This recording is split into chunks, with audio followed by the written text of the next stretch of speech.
Vraiment super, ça nous permet d'avoir plusieurs images dans le même Photoshop, dans le sens où je pourrais avoir plusieurs layouts, donc plusieurs pages d'une même application, dans le même document Photoshop, un peu comme on a l'habitude de travailler dans nos logiciels de PAO, comme InDesign, avec toutes nos pages devant nous, ou Illustrator même, à plus forte raison.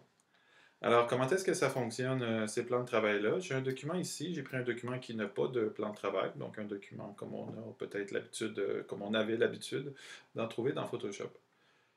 Pour créer un plan de travail, ce que je vais faire, c'est que j'ai bien pris soin de faire des groupes et tout et tout.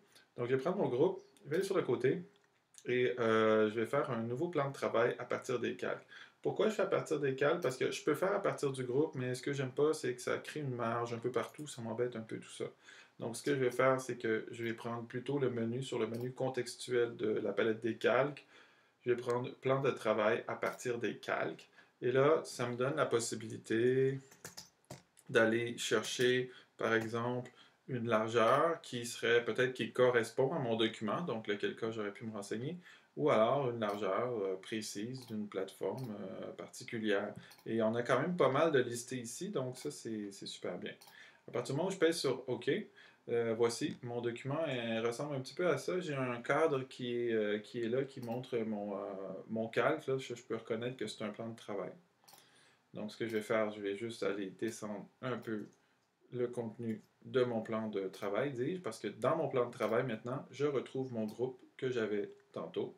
Et voilà, bingo, j'ai ma page dans un plan de travail. Ceci est le plan de travail, ceci est le groupe qui compose le plan de travail. Pour retourner, modifier le plan de travail, ben, c'est dans la palette propriété. Hein, c'est la nouvelle manière de fonctionner le Photoshop, un petit peu partout. Donc, si je veux modifier la taille du plan de travail, je peux y aller ici, en paramétrant manuellement le plan de travail, en allant changer sa position, par exemple, ou en allant chercher un des formats prédéfinis qui sont listés. Comment je fais pour avoir un deuxième plan de travail? C'est là où ça devient aussi très intéressant et surtout utile. Ben, juste sous l'outil de flèche directionnelle, j'ai mon outil plan de travail. Et là, ce que je peux faire, je vais cliquer sur ma page ici, sur mon plan de travail. Et avec mon outil plan de travail, j'ai des petits plus qui arrivent un petit peu partout. Et là, je peux décider où est-ce que je mets mon plan de travail, à gauche, en haut, à droite. Bon, je paye sur le petit plus, ça vient de me faire un nouveau plan de travail, tout simplement.